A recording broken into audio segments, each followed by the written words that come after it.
Hello नमस्कार दोस्तों। अब वर्तमान में राजगढ़ के वर्तमान विधायक मनोज न्यांगली साहब हमारे साथ मौजूद हैं और सिद्धमुख अनाज मंडी से हम सीधे आपके साथ लाइव प्रसारण के माध्यम से जुड़ रहे हैं।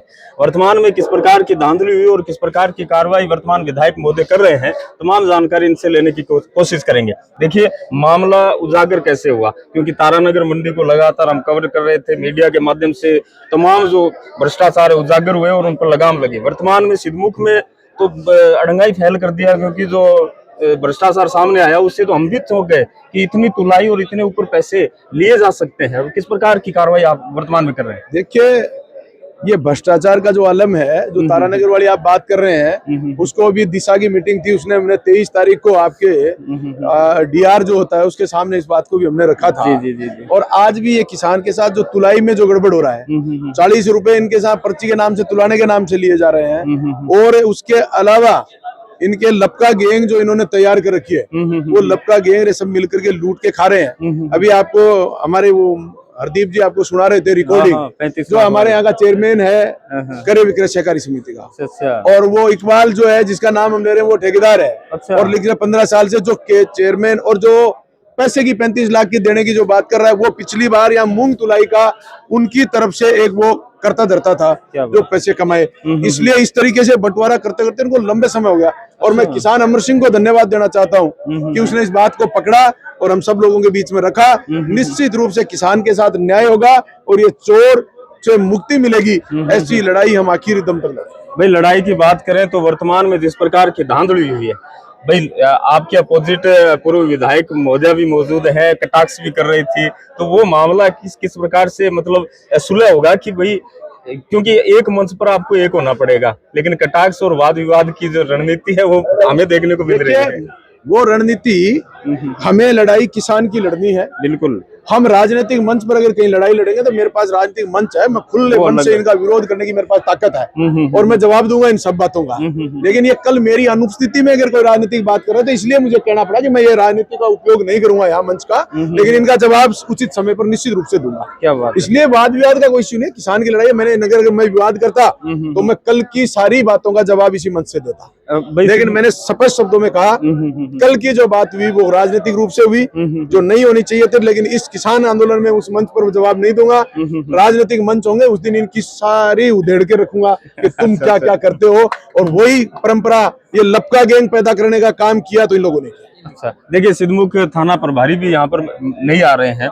बताया जा रहा है कि सोशल मीडिया में वीडियो देखकर वो FIR कर रहे हैं, तो क्या किसान की व्यवस्था इतनी ढीली पड़ गई है? देखिए, पुलिस के पास हमें रोजाना का काम पड़ता है। कई बार तो FIR कराने के लिए हमको SP साहब तक भी कांटेक्ट करना पड़ता है। सामने झगड़ा हो जाता है, बलात्कार हो जाता है, नाबालिग बच्ची का अपहरण हो जाता है, तो भी मुकदमे दर्ज नहीं करती पुलिस। हम SP साहब तक संपर्क करते हैं तो बता के दर्ज करते हैं। और इतनी जागरूक पुलिस सिद्धमुख की, जिसने सोशल मीडिया को आधार मानते हुए एक एप्लीकेशन दी, उसको मुकदमा दर्ज करके और कंप्लीट कर दी। हमने मुकदमा दर्ज कर लिया। चोरी हमारे साथ, चोरी हमारे किसान के साथ। परिवादी किसान होना चाहिए था, परिवादी वो चोर जो मिले जुले थे वो चोर परिवादी बन गए, और वही मुलजिम वही परिवादी, एक दिन वो सेटल कर लेंगे। इसलिए हमारी सबसे पहली मांग है FIR हमारे किसान की तरफ से जो दर्ज हो, उस FIR पर कार्रवाई की जाए। और पुलिस इतनी जागरूक हो रखी है, मैं रोज बता दूंगा कितने मुकदमे दर्ज करती है, फटाफट गए नहीं, उससे पहले मुकदमा दर्ज हो गए, FIR आपकी बाहर ही आ गई। तो मैं SHO साहब को ज्ञान देना चाहता हूँ, मैं कानून का आदमी इसलिए ज्ञान देना चाहता हूँ कि SHO साहब, बिना मतलब चोरों की पार्टी खुद स्वयं मत बनो।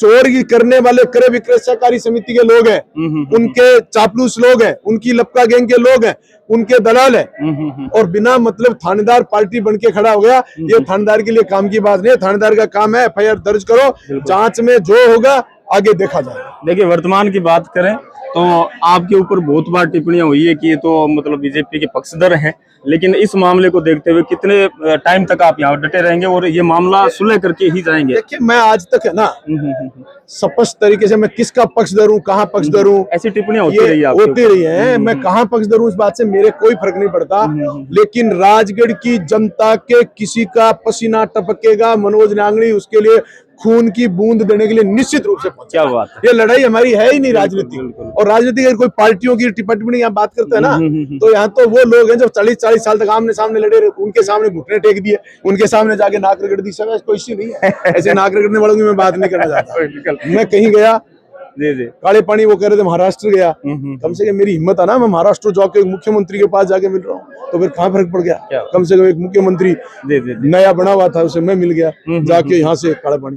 तो तुम तो यहाँ जो बातें कर रहे हो ना, वो सारे लोग कहीं कहीं कहाँ मिले, वो मैं आज फिर इस पे भी आपको भी मीडिया के माध्यम से इतना ज्यादा नहीं कहना चाहूंगा, क्योंकि आज हमारी लड़ाई किसान की लड़ाई है, और किसान की लड़ाई में हम लड़ रहे हैं। इसमें निश्चित रूप से इसको इस बात तक सीमित रखेंगे। जिस दिन में राजनीतिक कोई सभा हो, मीटिंग हो, उस दिन मेरे से पूछ लेना। इस राजगढ़ के राजनेताओं को धूल चटाई है पिछले 2 चुनाव में, फिर चटाऊंगा, निश्चित रूप से चटाऊंगा और मंच से चटाऊंगा। क्या बात, बहुत बहुत धन्यवाद सर।